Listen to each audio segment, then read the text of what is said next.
Good evening, I'm Y3, I'm the game tutor, and today we're going to be looking at You Have to Win the Game.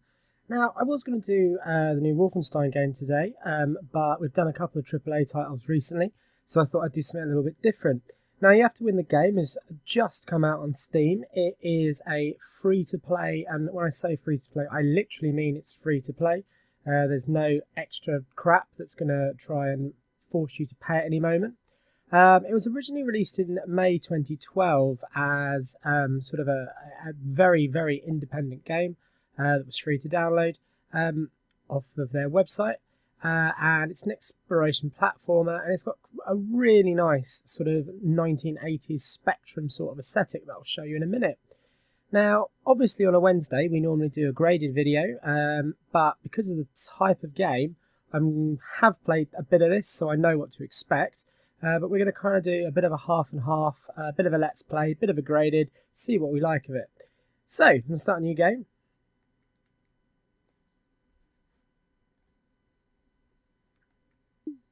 And you get a choice of original or extra spicy, which is more difficult. We're going to do original to start with. You then get 3 different other difficulties on top of the difficulties, which is unusual. You get normal, you get YOLO mode, which is essentially one-hit death and no checkpoints. And you get the playable cat DLC, which we'll have a look at in a minute. So let's start with normal. Now, first thing you'll notice when the screen pans is the fact that you play the entire game kind of looking at a sort of mock 1980s CRT monitor. So here we go.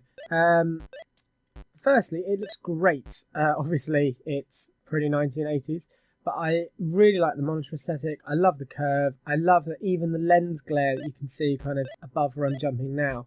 There are some other options you can do. If we go to the options menu, firstly, you can change between EGA graphics, which is 16 color, or the original version, which looks even more like an old Spectrum game, which is this here, as you can see. And you can also change between whether you want the CRT simulation off or on, which I'll just show you now. So obviously that is with the CRT simulation off. Now, some of you will probably like playing like that. It also looks great. It's really bright, really colourful. I personally like playing with kind of these extra filters on it. Kind of really, in my mind, adds to the experience of the game. There's a number of video and audio options, none of which are particularly super exciting, but you know, it lets you play on a variety of monitors. And I am actually currently playing this with an Xbox 360 controller, which you know is always good for platform games. So let's get going. Okay, so generally speaking, the best way I can describe this game is it is a exploration platformer. I'm going to say it again, it's kind of like a Metroidvania sort of game, but kind of crossed with kind of Super Meat Boy in the sense of it is chuffing difficult, and at some points we'll get to parts of the game where it is really hard. So you can see here, this is some red blocks that I can't jump up and get to. That is something you unlock as you go through the game, so it's kind of got those restricted area type feels to them. But the whole point of where it gets to Super Meat Boy is the way the kind of die checkpoint system works. So for instance, if I just walk off and die, you will see I go back to the last checkpoint. Now, as we start the game, things aren't too difficult, but very, very, very quickly they become quite tricky. So it's quite a precarious jump here. Got away with it. Good. So I got some money. One thing I haven't quite worked out is what money actually gets you. Oh, that was silly. I think money is simply to do with percentage completion of the game. If you look in the bottom right hand corner, you can see that you've got a 5% completion rate. And that kind of goes up. So it's 6% now. That kind of goes up as you go through the game. Can't do much there at the minute. Oh, I totally forgot that I didn't have an ability that you gain in a little bit. So, let's see where I'm going. Now, in a minute, we will get to something that's a little bit more tricky if we go up here. Grab that.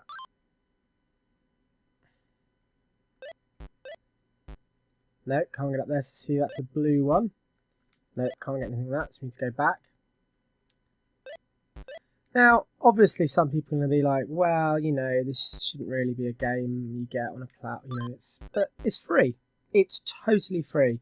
You're never badgered for any kind of money. There's never any kind of, you know, there's anything, really. It is completely free. And that is a really, really nice thing to have. And it's not a particularly long game. I mean, as I said, I haven't beaten it. I've got about 50% of the way through before I decided this is what I was going to make my video on today. And that took me about 10-15 minutes to get to that point. So, you know, it doesn't outstay its welcome. Now, this is the first example of something that's a bit on the hard side. So this is where the kind of Super Meat Boy bullet hell stuff comes in. Can I get through it and look cool in the process? Yes, I can. So this is my blue crystal. Obviously, this is where the Metroid Castlevania stuff really jumps out, where, you know, this is now going to let me gain access to other areas of the map. So I can go over these blue sections now. I seem to remember this is somewhere I couldn't go, which is true. If I go down here, I'm pretty sure there's some blue things I couldn't access before. This looks difficult. Okay. It's kind of hard to focus and talk at the same time, but I can probably get away with that. Good. Grab some money. There's a big blue wall. And good, some money there. So I'm already on 18%, and obviously we haven't been playing this game for a massive amount of time. Okay, now this is an example of a bit of the game which is fiendishly difficult. So obviously if I try and, even if I can't duck under these, I can't get around them, so I've got to try and do a bit of a precarious jump. And can I get around this bit? No. Oh. There we go. Now, this is where the kind of things that you see at the bottom of the screen come into play. So on most, or all screens, it has a bit of flavour text, if you will. And on here you can see you definitely shouldn't go left. Now for me, that's like red rag to a bull. So I'm going to go left. And, oh. See, now I am back to where I started. So the labyrinth that you're in doesn't always quite match up. The directions are kind of played around with quite often, which you generally kind of get used to. So you kind of learn not to always go the way you expect you would. Now, can I get through that? No, that was harder. I don't want to go down either. Let's go up here. The platform is good. The platform is very responsive, which is nice.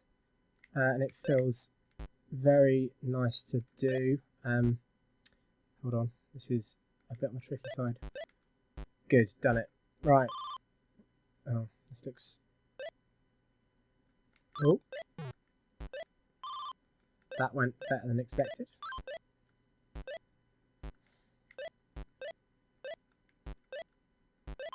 Now, where am I? Functional speleology. Ah, I'm back. Back to the beginning section when I fell down that gap. Okay. Right. Let's see what I can do over here. So, I can't get up there. I need the red blocks. Let's go down. Need red blocks. I'm guessing that's... Now, one thing you'll notice is that when you enter an area, everything starts at the same place. So, no matter how many times I fall down there, you'll see the actual platform is always going to be in the same section. So I'm going to need to find something to get around that. I don't know, a walking on water thing or something like that. I don't know, but something, so to speak. Bring a mallet. See, I don't know if that's... Oh, this looks hard. Oh.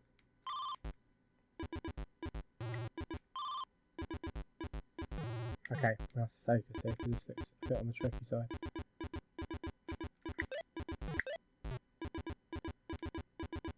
Ooh, that was hard.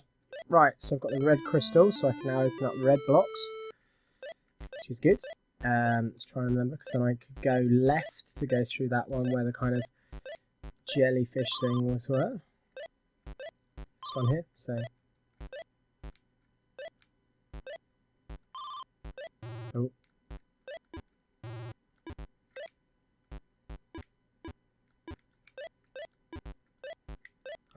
Prawn shop first. Bit of Star Wars reference there. Get this money. Let's bring you back out there. Brilliant. Oh. Weirdly, bullets don't start in the same place, so it's not like...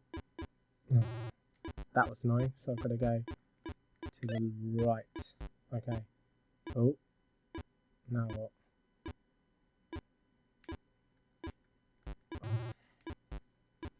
As you can see, parts of this game are rather on the frustrating side.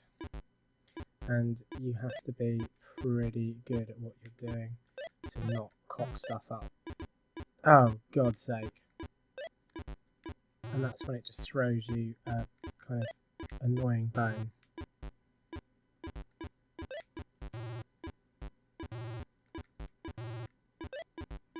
Bearing in mind, as I said, there's a you only live once mode where you get essentially, well, I said essentially, you get literally one life.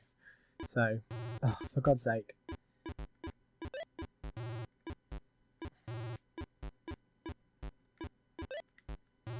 Oh my god, I want to kill something in a minute. So it's really, really frustrating.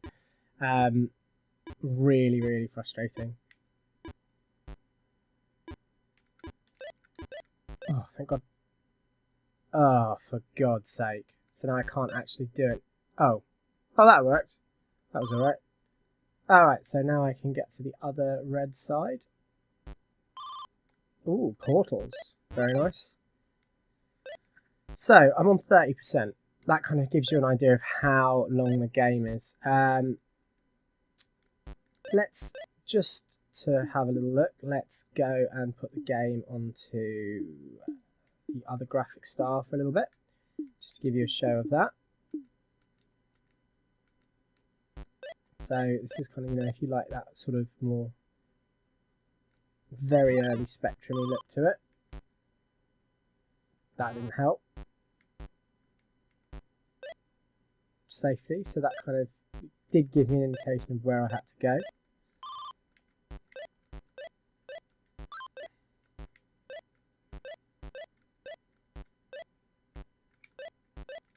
I prefer it on the other slightly more colourful look to it. What can I say? I'm a graphics whore, you know, got to push the hardware to its absolute limits. Right, where do I go now? That looks impossible at the moment. I'm guessing there's some sort of, I don't know, walking on spiked boots I have to pick up. Can I do this? Yep. No, can't get up there. Okay, so that's you have to win this game. All as I said, you can play through pretty much the whole thing in, well, as I said, I've seen times already on the Steam forums of sub 10-minute completions, and obviously once you know what you're doing, I'm sure you could very competitively do that. You're probably looking at, let's get through this section. You're probably looking at about, I don't know, I'm going to guess hours, 45 minutes your first playthrough, depending on a bit of skill and a bit of luck. Oh, what have we got here?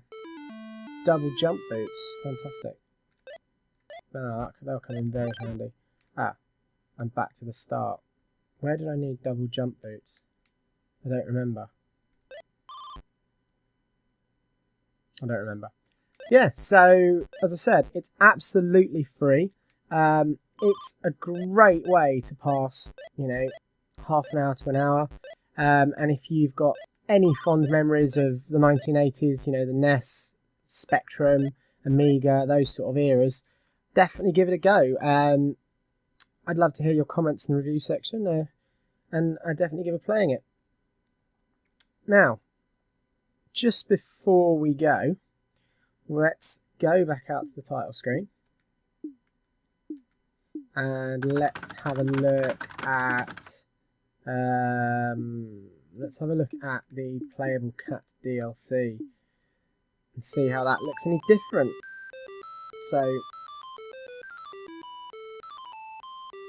Same thing. I'm now a cat.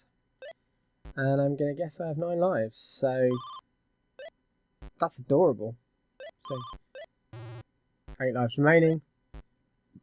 7, 6, 5, 4, 3, 2, 1. And I start back at the beginning of the game. Cool. So, Batch, you've got to win this game. It's really good. I say you have to play this game. Please do feel free to leave some comments in the comment section. Please like my video if you do, and if you didn't, please dislike and let me know why. And then please subscribe, and we will be doing another review later on in the week. I'm going to do an extra sort of second review this week, and I hope you enjoy them. So see you later. Good night.